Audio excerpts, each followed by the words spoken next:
Hello दोस्तों, स्वागत है आप सभी का यू एंड वीडीवी पर एक बार फिर से। तो आज तारीख हो गई है 21 जून 2021 और बात करेंगे आज के मुख्य समाचार और टुडे ब्रेकिंग न्यूज अपडेट की इस वीडियो में। तो आइए नजर डालते हैं देश और दुनिया की सभी बड़ी खबरों पर। पहली बड़ी खबर आप लोगों को बताते चलें। टीएमसी ने बंगाल के अंदर 5 सीटों पर रिकाउंटिंग की मांग की है, तो वहीं 50 सीटों पर रिकाउंटिंग के लिए हाई कोर्ट जाएगी बीजेपी। बंगाल विधानसभा चुनाव की प्रक्रिया समाप्त हुए करीब 1.5 महीने बीत गए हैं, नतीजे आ चुके हैं, सरकार बन गई है, लेकिन चुनावी लड़ाई अभी भी खत्म नहीं हुई है। नंदीग्राम में यहां पर ममता बनर्जी ने चुनावी नतीजों को चुनौती दी है और यहां पर धांधली के आरोप लगाए हैं और एक बार फिर से मतगणना कराने के लिए Trinamool supremo Kolkata high court पहुंच गई हैं और जिसके बाद यहां पर जज को लेकर के भी ममता बनर्जी ने आपत्ति जताई, क्योंकि हाई कोर्ट के जो जज ममता बनर्जी के इस मामले की सुनवाई कर रहे थे वो यहां पर बीजेपी से जुड़े हुए बताए जा रहे थे। और वहीं टीएमसी की ओर से नंदीग्राम के अलावा 4 और सीटों पर रिकाउंटिंग की मांग करने वाली याचिका दायर की गई है। यहां पर सत्तारूढ़ दल को मामूली अंतर से शिकस्त मिली थी। और वहीं अब सूत्रों के अनुसार एक और बड़ी खबर आ रही है कि अब बीजेपी भी इसी तरह यहां पर कई हाई कोर्ट में याचिकाएं दाखिल करेगी। टीएमसी ने 5 सीटों पर रिकाउंटिंग की मांग की है, तो वहीं बीजेपी 50 सीटों पर एक बार फिर से मतगणना कराने की कोर्ट में मांग कर सकती है। ये यहां पर दोस्तों देख सकते हैं, बड़ी अपडेट है। अगली जानकारी आप लोगों तक पहुंचाएं।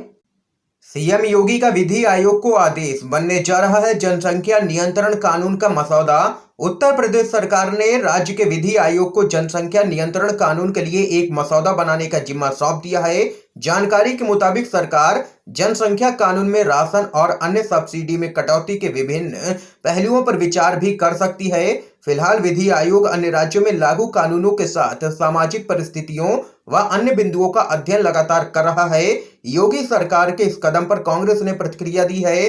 कांग्रेस ने कहा है कि यह एक राष्ट्रीय मुद्दा है और इस पर एक सार्थक बहस होनी चाहिए। और वहीं कांग्रेस ने आरोप लगाया है कि योगी सरकार अपनी विफलताओं को जनता से छुपाने के लिए इधर उधर की बातें कर रही है और मुद्दों की बातें नहीं कर रही है योगी सरकार। ये यहां पर दोस्तों देख सकते हैं, बड़ी खबर है। यूपी में बनने जा रहा है जनसंख्या नियंत्रण कानून। एक और बड़ी खबर की तरफ चलते हैं दोस्तों। जल्द ही हो सकती है बंगाल के राज्यपाल धनखड़ की विदाई। राज्यपाल को हटाने के लिए टीएमसी राष्ट्रपति से गुहार क्यों नहीं लगा रही है? अधीर रंजन चौधरी ने कहा है। पश्चिम बंगाल की कांग्रेस इकाई के अध्यक्ष अधीर रंजन चौधरी ने कहा है कि राज्यपाल जगदीप धनखड़ के साथ उनकी हालिया मुलाकात के मायने नहीं निकाले जाने चाहिए। इसके साथ ही आश्चर्य जताया है कि टीएमसी यहां पर धनखड़ को हटाए जाने के लिए राष्ट्रपति से गुहार लगाने के बजाय केवल राज्यपाल के खिलाफ मीडिया में बयान आखिर क्यों जारी कर रही है? राज्यपाल एक संवैधानिक पद पर बैठे हुए व्यक्ति हैं और वो लगातार बीजेपी का पक्ष लेते हुए नजर आते हैं, जिसको लेकर के टीएमसी लगातार उन पर हमलावर रहती है। और अब यहां पर कांग्रेस पार्टी के नेता अधीर रंजन चौधरी ने ममता बनर्जी से कहा है कि वो राष्ट्रपति से गुहार लगाएं कि यहां पर राज्यपाल धनखड़ को हटाया जाए, उनको बर्खास्त किया जाए। दोस्तों देख सकते हैं कि दिन प्रतिदिन मांग तेज होती जा रही है। आप लोग भी यही मांग करते हैं कि राज्यपाल धनखड़ को हटाया जाना चाहिए या फिर नहीं? अपनी राय कमेंट बॉक्स में जरूर बता सकते हैं। एक और अपडेट जान लेते हैं। कोरोना से मौत पर मुआवजा से इनकार पर कांग्रेस ने घेरा है मोदी सरकार को। कहा, चुल्लू भर पानी में डूब मरो मोदी सरकार। देश में कोरोना ने अपना भयानक रूप दिखाया है। इस खतरनाक वायरस से देश के लाखों लोगों की जान भी गई है और लगातार जा भी रही है। आने वाले वक्त में भी कोरोना का खतरा लगातार बना हुआ है। इस बीच मोदी सरकार ने सुप्रीम कोर्ट से कहा है कि वह कोविड से मौतों के लिए 4 लाख मुआवजा नहीं दे सकती है, जिस पर अब कांग्रेस ने मोदी सरकार पर जोरदार हमला किया है। कांग्रेस ने इस मुद्दे को उठाते हुए केंद्र सरकार पर निशाना साधा है। केंद्र सरकार के ओर से सुप्रीम कोर्ट में कोरोना मृतकों के परिजनों को 4 लाख रुपए की सहायता राशि देने से इनकार करने को कांग्रेस ने यहां पर शर्मनाक बताया है। इसके साथ ही कांग्रेस के नेता रणदीप सुरजेवाला ने ट्वीट करते हुए इस मुद्दे पर चुल्लू भर पानी में डूब मरो भाजपा सरकार तक कह डाला है। उन्होंने अपने बयान में कहा है कि मोदी सरकार ने सुप्रीम कोर्ट को शपथ पत्र देकर के कहा कि केंद्र के पास कोरोना महामारी से मरने वाले व्यक्तियों के परिजनों को 4 लाख रुपए का मुआवजा देने को पैसा नहीं है। मोदी के पास एक भव्य महल बनवाने के लिए 20,000 करोड़ रुपए हैं, लेकिन लोगों को सहायता करने के लिए सरकार के पास पैसे नहीं है, इसलिए चुल्लू भर पानी में डूब मरो मोदी सरकार। ये यहां पर कहना है कांग्रेस पार्टी का। एक और बड़ी खबर की तरफ चलते हैं। यूपी बीजेपी की कलह आई है खुलकर के सामने। योगी के अलावा भी हो सकता है कोई अन्य चेहरा, बोले हैं बीजेपी के मंत्री। यूपी में 2022 के चुनाव में बीजेपी का चेहरा कौन होगा, इसको लेकर के केशव प्रसाद मौर्य के बाद अब स्वामी प्रसाद मौर्य का बड़ा बयान सामने निकल के आया है। स्वामी प्रसाद मौर्य ने यहां पर कहा है कि केंद्रीय नेतृत्व ही तय करेगा कि 2022 के बाद आखिर कौन मुख्यमंत्री होगा। मौर्य के मुताबिक अगले मुख्यमंत्री योगी आदित्यनाथ भी हो सकते हैं और कोई नया चेहरा भी सामने निकल के आ सकता है। और या तो ठीक विधानसभा चुनाव से पहले यहां पर सीएम का चेहरा भी बदला जा सकता है। ये यहां पर बड़ा बयान सामने निकल के आया है बीजेपी के मंत्री स्वामी प्रसाद मौर्य का। एक और बड़ी खबर की तरफ चलते हैं। यूएन ने भारत के नए आईटी नियमों पर जताई है आपत्ति, कहा इनसे वैश्विक मानवाधिकारों का होगा उल्लंघन। भारत सरकार के नए आईटी नियमों का मामला अब यहां पर संयुक्त राष्ट्र तक पहुंच गया है। संयुक्त राष्ट्र के विशेष दूतों ने भारत सरकार को एक चिट्ठी लिखी है जिसमें कहा गया है कि भारत के नए आईटी नियम दुनिया भर के मानवाधिकारों मानदंडों के अनुरूप नहीं है। इसका मतलब है कि यूएन को लगता है कि भारत के नए आईटी नियम वैश्विक ह्यूमन राइट्स का उल्लंघन करते हैं। आपको बता दें कि भारत में नए आईटी नियमों को लेकर के केंद्र सरकार और ट्विटर के बीच में विवाद लगातार चल रहा है।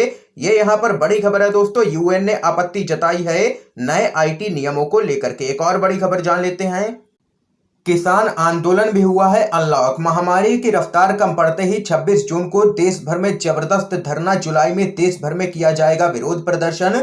देश में कोरोना की रफ्तार कुछ धीमी पड़ गई है, राज्य धीरे धीरे अनलॉक की तरफ भी बढ़ रहे हैं। ऐसे में किसान संगठन भी सरकार के खिलाफ मोर्चा खोलने की तैयारी में अब जुट गए हैं। किसान संगठन आंदोलन के 7 महीने पूरे होने पर 26 जून को देश भर में राजभवनों का यहां पर घेराव करेंगे और वहां पर धरना देंगे। संयुक्त किसान मोर्चा ने कहा है कि वे 26 जून को अपने विरोध प्रदर्शन के दौरान काले झंडे दिखाएंगे और राष्ट्रपति रामनाथ कोविंद को ज्ञापन भेजेंगे। और वहीं जुलाई में राज्यों के सभी छोटे बड़े किसान संगठनों को दिल्ली आने और राज्यों में ही छोटे प्रदर्शनों के लिए तैयार रहने के लिए भी कहा गया है। इसके साथ ही केंद्र सरकार के तीनों नए कृषि कानूनों के खिलाफ एक बार फिर से किसान संगठन देश भर में आवाज बुलंद करने की तैयारी कर चुके हैं। देख सकते हैं कि किसान अब आर पार की लड़ाई के लिए पूरी तरीके से तैयार हो चुके हैं और जल्द ही जबरदस्त विरोध प्रदर्शन देखने को मिलेगा। यहां पर किसानों की तरफ से ऐसा संयुक्त किसान मोर्चा ने कर दिया है ऐलान। अगली बड़ी अपडेट जान लेते हैं। मौलाना अरशद मदनी का आरोप, कहा देश में चुनाव करीब आते ही हो जाता है नफरत का खेल शुरू। आप लोगों को बताते चले, देश में मुसलमानों के प्रमुख संगठन जमीयत उलेमा ए हिंद के प्रमुख मौलाना अरशद मदनी ने आरोप लगाया है कि देश में जब भी चुनाव करीब आते हैं तो नफरत का खेल शुरू हो जाता है और खास विचारधारा के लोग अल्पसंख्यकों को निशाना बनाने लगते हैं और एक विशेष विचारधारा के लोग पुलिस के संरक्षण में पुरानी मस्जिदों और निहत्थे मुसलमानों को उनकी धार्मिक पहचान के आधार पर अपना निशाना बनाने लगे हैं। यहां तक कि बूढ़ों को भी नहीं बख्शा जा रहा है, उनकी दाढ़ी काटी जा रही है। बूढ़ों के साथ यह मामला उपद्रवियों ने धार्मिक घृणा फैलाने के लिए किया, जो कि निंदनीय है। एक और बड़ी खबर की तरफ चलते हैं दोस्तों। मोदी का एक और झूठ, 18 राज्यों में एक भी खुले में शौच से मुक्त नहीं, दलित आदिवासी क्षेत्रों का है सबसे बुरा हाल। आप लोगों को बताते चले, प्रधानमंत्री नरेंद्र मोदी ने 2 अक्टूबर 2019 के दिन देश को खुले में शौच से मुक्त घोषित कर दिया था। उनका दावा था कि देश के हर गांव हर शहर में शौचालय है, लेकिन अब खुद सरकारी डेटा ही प्रधानमंत्री के दावों की पोल खोल रहा है। नेशनल पॉलिसी हेल्थ सर्वे में 18 राज्यों के ग्रामीण इलाकों का सर्वे किया गया और पाया गया कि उनमें ऐसे बहुत से घर हैं जिसमें यहां पर शौचालय की व्यवस्था नहीं है और इसी के साथ साथ शौचालय की सुविधा मिलने में जातिगत यहां पर भेदभाव भी होता है। ये यहां पर सर्वे में खुलासा हुआ है। सर्वे के अनुसार पूरा देश तो छोड़िए, इन 18 राज्यों में से एक के भी ग्रामीण इलाके 100% खुले में शौच से मुक्त नहीं है।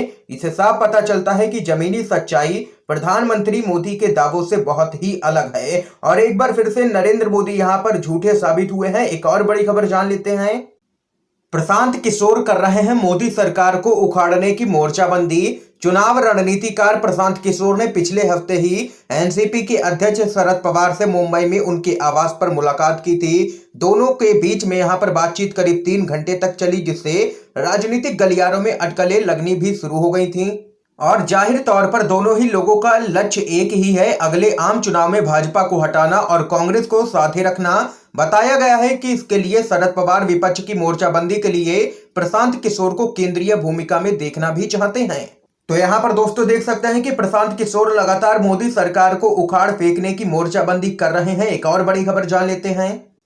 ये लूट रामद्रोह 79 दिनों में 20 लाख की जमीन 2.5 करोड़ में आखिर कैसे हो गई? खरीद बिक्री करने वाले बीजेपी और आरएसएस से आखिर क्यों है? कांग्रेस ने दागा है सवाल। अयोध्या में बन रहे राम मंदिर के लिए खरीदी जा रही जमीनों को लेकर के विवाद दिन पर दिन बढ़ता ही जा रहा है। इसमें खास तौर से बीजेपी घिरती नजर आ रही है। कांग्रेस समेत विपक्षी दल बीजेपी के ऊपर हमलावर हैं। कांग्रेस पार्टी के वरिष्ठ नेता और प्रवक्ता रणदीप सुरजेवाला ने गंभीर आरोप केंद्र सरकार पर लगाते हुए केंद्र से कई सवाल किए हैं। सुरजेवाला ने कहा है कि भाजपा धर्म, आस्था और विश्वास को बेच करके मुनाफा लूटने में लगी है। राम के नाम पर की गई लूट रामद्रोह है। सुरजेवाला ने आरोप लगाते हुए कहा है कि राम मंदिर के लिए खरीदी बेची गई जमीन में आरएसएस और बीजेपी के लोग ही क्यों हैं? उन्होंने कहा है कि दीप नारायण यूपी में भाजपा नेता और अयोध्या के मेयर ऋषिकेश उपाध्याय का भतीजा है। इन्होंने 20 फरवरी को 20 लाख में जमीन खरीदी और 11 मई को 2.5 करोड़ रुपए में ट्रस्ट को बेच दी। ये यहाँ पर देख सकते हैं जोरदार तरीके से हमला बोला है कांग्रेस पार्टी ने और घेरा है बीजेपी और आरएसएस को। एक और बड़ी खबर की तरफ चलते हैं। पेट्रोल डीजल के बढ़े दामों पर राहुल गांधी ने फिर कसा है तंज। कहा मोदी सरकार ने टैक्स वसूली में पीएचडी कर ली है। पिछले साल मोदी सरकार ने मार्च में देशव्यापी लॉकडाउन का ऐलान किया था। उस वजह से आम आदमी के सामने तमाम मुश्किलें खड़ी हो गईं। धीरे धीरे हालात पटरी पर आ रहे थे कि कोरोना की दूसरी लहर ने बची उम्मीदों पर भी यहाँ पर पानी ही फेर दिया। जनता को लग रहा था कि सरकार इस मुश्किल वक्त से निकलने में मदद करेगी, लेकिन उल्टा सरकार की ओर से टैक्स का बोझ लाद दिया गया आम जनता पर, जिसको लेकर के अब कांग्रेस के पूर्व अध्यक्ष और सांसद राहुल गांधी ने मोदी सरकार पर जोरदार हमला बोला है। राहुल गांधी ने ट्विटर पर एक रिपोर्ट शेयर की है जिसके मुताबिक भारत सरकार को आयकर से 4.70 लाख करोड़ रुपए मिले, जबकि निजी कंपनियों ने 4.57 लाख करोड़ का कॉर्पोरेट टैक्स जमा किया। और इस रिपोर्ट को आधार बनाकर के राहुल गांधी ने मोदी सरकार पर निशाना साधते हुए लिखा है कि केंद्र सरकार ने टैक्स वसूली में पीएचडी करके रख ली है। ये यहाँ पर राहुल गांधी ने तंज कसा है। एक और अपडेट जान लेते हैं। अयोध्या जमीन विवाद पर संजय सिंह बोले 7 दिन हो गए हैं, ना जांच शुरू हुई है और ना ही मुझ पर मानहानि का केस हुआ है। आप लोगों को बताते चले, आम आदमी पार्टी के राज्यसभा के सांसद संजय सिंह ने अब अयोध्या में एक और जमीन की खरीद में चंदा चोरी का आरोप लगाया है। आरोप है कि 20 लाख की जमीन को राम जन्मभूमि तीर्थ ट्रस्ट को 2.5 करोड़ में बेचा गया। आप लोगों को बताते चले, संजय सिंह ने कहा है कि इस खुलासे को 7 दिन हो गए, लेकिन ना ही अब तक बेईमानों के खिलाफ जांच शुरू हुई है और ना ही मुझ पर मानहानि का मुकदमा हुआ है। संजय सिंह ने सवाल उठाया है कि 7 दिनों से इन लोगों के बैंक अकाउंट आखिर सीज क्यों नहीं हुए, अभी तक मामले की जांच शुरू क्यों नहीं हुई। रामलला के मुख्य पुजारी कह रहे हैं कि इस मामले की जांच होनी चाहिए। हनुमानगढ़ी के मुख्य पुजारी कह रहे हैं कि जांच होनी चाहिए मामले की। सारे लोग जांच की मांग कर रहे हैं, लेकिन बीजेपी राजनीति का आरोप लगा रही है। आखिर दर्द बीजेपी को क्यों हो रहा है? क्या बीजेपी भी इसमें मिली हुई है? इस मामले की फास्ट ट्रैक कोर्ट में सुनवाई होनी चाहिए और 6 महीने के अंदर दूध का दूध, पानी का पानी होना चाहिए। ये यहाँ पर संजय सिंह ने मांग कर दी है। दोस्तों अगली बड़ी अपडेट जान लेते हैं। गाजियाबाद के मामले पर बोले हैं आचार्य प्रमोद। 2022 के यूपी चुनाव को हिंदू मुस्लिम करने के लिए बीजेपी का यह चक्रव्यूह है, जो भी फंसेगा मारा ही जाएगा। गाजियाबाद में हाल ही में एक बुजुर्ग की भीड़ के द्वारा पिटाई कर दी गई थी और उसकी दाढ़ी को भी काट दिया गया था। इस मामले पर कांग्रेस के नेता आचार्य प्रमोद ने कहा है कि 2022 के यूपी चुनाव को हिंदू मुस्लिम करने के लिए ये बीजेपी का ही चक्रव्यूह है, इसमें जो भी फंसेगा वो यहाँ पर मारा जाएगा। ये यहाँ पर कहना है आचार्य प्रमोद का। और यहाँ पर देख सकते हैं कि विधानसभा चुनाव से ठीक पहले हिंदू मुस्लिम बीजेपी की तरफ से शुरू हो चुका है। एक और बड़ी खबर की तरफ चलते हैं दोस्तों। केंद्रीय एजेंसियां कर रही हैं लगातार परेशान बीजेपी से, मिला लीजिए हाथ। उद्धव ठाकरे को शिवसेना के विधायक का खत आप लोगों को बताते चलें। शिवसेना के एक विधायक ने कहा है कि पार्टी को अपने नेताओं को केंद्रीय जांच एजेंसियों के द्वारा परेशान किए जाने से बचाने के लिए एक बार फिर से बीजेपी के साथ हाथ मिला लेना चाहिए। महाराष्ट्र के मुख्यमंत्री उद्धव ठाकरे को लिखे पत्र में शिवसेना के विधायक प्रताप सरनाइक ने कहा है कि पूर्व सहयोगी के साथ जरूर हाथ मिलाना चाहिए, विशेष रूप से मुंबई और ठाणे सहित कई आगामी निगम चुनावों के लिए समझौता करना चाहिए। दरअसल दोस्तों आप लोगों को बताते चलें, कई केंद्रीय एजेंसियां यहां पर लगातार शिवसेना के विधायकों के पीछे पड़ी है और उसी को लेकर के यहाँ पर शिवसेना के एमएलए प्रताप सरनाइक ने कहा है कि अगर शिवसेना और बीजेपी एक बार फिर से साथ आ जाते हैं तो इन नेताओं को इस तरह के उत्पीड़न से यहाँ पर बचाया जा सकता है। एक और अपडेट की तरफ चलते हैं। योगी मोदी वर्चस्व विवाद के बीच बोले हैं अखिलेश यादव, कहा भाजपा किसी के भी चेहरे पर लड़ ले विधानसभा का चुनाव, इस बार हारना तय है। उत्तर प्रदेश में होने वाले विधानसभा चुनाव में बहुत ही कम वक्त रह गया है, जिसके चलते राज्य में चुनावी बिसात बिछड़ी भी शुरू हो गई है। माना जा रहा है कि इस बार बीजेपी और समाजवादी पार्टी के बीच में कड़ी टक्कर देखने को मिल सकती है। भाजपा यूपी चुनाव 2022 में योगी आदित्यनाथ के नेतृत्व में लड़ सकती है, ऐसा अभी तक तो माना जा रहा है। और वहीं आप लोगों को बताते चले, अखिलेश यादव ने इटावा में मीडिया से बातचीत के दौरान बीजेपी पर कई सवाल दागे हैं। इटावा में मीडिया से बातचीत के दौरान अखिलेश यादव ने यूपी में होने वाले विधानसभा चुनाव के मुद्दे पर बातचीत की है। इस दौरान अखिलेश यादव ने कहा है कि भारतीय जनता पार्टी पहले जनता को यह बताए कि उन्होंने किसानों की आय दोगुनी करने के लिए क्या किया है। देश का नौजवान बड़े पैमाने पर बेरोजगार घूम रहा है, उन्हें सरकारी नौकरी नहीं मिल रही है। आखिरकार भाजपा ने देश के नौजवानों के लिए क्या किया है। इसी तरह लगातार देश में डीजल और पेट्रोल के दामों में बढ़ोतरी की जा रही है। महंगाई कितनी ऊंचाइयों पर पहुंच चुकी है। जिस प्रदेश ने प्रधानमंत्री और राष्ट्रपति दिए, जिस प्रदेश में बड़े बड़े आयोजन किए गए हों, व्यापार बढ़ाने के संकल्प लिए हों, तो भाजपा को यह बताना चाहिए कि जमीनी स्तर पर प्रदेश में निवेश कहां तक आखिर पहुंचा है। अगर इन सवालों के जवाब भाजपा के पास नहीं है तो उत्तर प्रदेश में होने वाले विधानसभा चुनाव में भले ही किसी भी चेहरे पर चुनाव लड़ ले बीजेपी, इस बार जनता भाजपा को हराने के लिए पूरी तरह से तैयार है और यूपी की जनता चुनावों के दिनों का इंतजार कर रही है। ये यहाँ पर अखिलेश यादव ने जबरदस्त तरीके से जोरदार हमला किया है बीजेपी सरकार पर। एक और बड़ी खबर जान लेते हैं। 135 करोड़ की आबादी में से 80 करोड़ को गरीब कल्याण के तहत मुफ्त राशन की जरूरत है। मोदी सरकार के विकास का एक और दर्दनाक उदाहरण राहुल गांधी ने घेरा है प्रधानमंत्री मोदी को। कांग्रेस के नेता राहुल गांधी ने मोदी सरकार पर हमला बोलते हुए कहा है कि देश के 135 करोड़ की आबादी में से 80 करोड़ को गरीब कल्याण के तहत मुफ्त राशन की जरूरत है। यह मोदी सरकार के विकास का एक और दर्दनाक उदाहरण है। यह यहाँ पर राहुल गांधी ने घेरा है केंद्र सरकार को। अगली अपडेट जान लेते हैं। महाविकास आघाड़ी गठबंधन 5 साल के लिए हुआ है, कोई स्थायी गठजोड़ नहीं है, ये यहाँ पर कहना है कांग्रेस का। महाराष्ट्र में प्रदेश कांग्रेस अध्यक्ष नाना पटोले ने कहा है कि राज्य में शिवसेना, एनसीपी और कांग्रेस की एनडीए गठबंधन सरकार का गठबंधन 5 साल के लिए हुआ है और यह कोई भी स्थायी गठजोड़ नहीं है। उनकी यह टिप्पणी मुख्यमंत्री और शिवसेना के अध्यक्ष उद्धव ठाकरे के दिए गए बयान के बाद आई है, जिसमें उन्होंने कहा था कि लोगों की समस्याओं का समाधान करने के बजाय अकेले चुनाव लड़ने की बात करने वालों की जनता चप्पल से पिटाई करेगी। एक और बड़ी अपडेट की तरफ चलते हैं दोस्तों। जम्मू कश्मीर पर पीएम मोदी की सर्वदलीय बैठक में गुपकार गठबंधन की तरफ से शामिल होंगे फारूक अब्दुल्ला। आप लोगों को बताते चलें, 24 जून को जम्मू कश्मीर के नेताओं के साथ पीएम नरेंद्र मोदी की बैठक में गुपकार गठबंधन की तरफ से फारूक अब्दुल्ला शामिल होंगे। सूत्रों ने इस बात की जानकारी दी है और वहीं सूत्रों ने बताया है कि सर्वदलीय बैठक में पीडीपी की अध्यक्ष महबूबा मुफ्ती शामिल नहीं होंगी। आप लोगों को बताते चलें, गुपकार गठबंधन जम्मू कश्मीर के कुछ दलों का गठबंधन है, जिसमें नेशनल कॉन्फ्रेंस और पीडीपी शामिल है, जो केंद्र सरकार की तरफ से जम्मू कश्मीर के विशेष दर्जे को निरस्त करने के फैसलों के बाद बनाया गया था। और इस सर्वदलीय बैठक के लिए जम्मू कश्मीर के 14 राजनीतिक दलों को यहां पर न्योता भेजा गया है केंद्र सरकार की तरफ से। दोस्तों, आज की तमाम बेहद बड़ी खबरें हमने आप लोगों तक पहुंचाई हैं यूएनवीडीवी के माध्यम से। अगर आप लोगों को ये वीडियो पसंद आया हो तो लाइक कीजिएगा, ज्यादा से ज्यादा इस वीडियो को शेयर कीजिए ताकि आप सभी के दोस्त भी इन खबरों को जान सकें। वीडियो देखने के लिए आप सभी दोस्तों का बहुत बहुत धन्यवाद।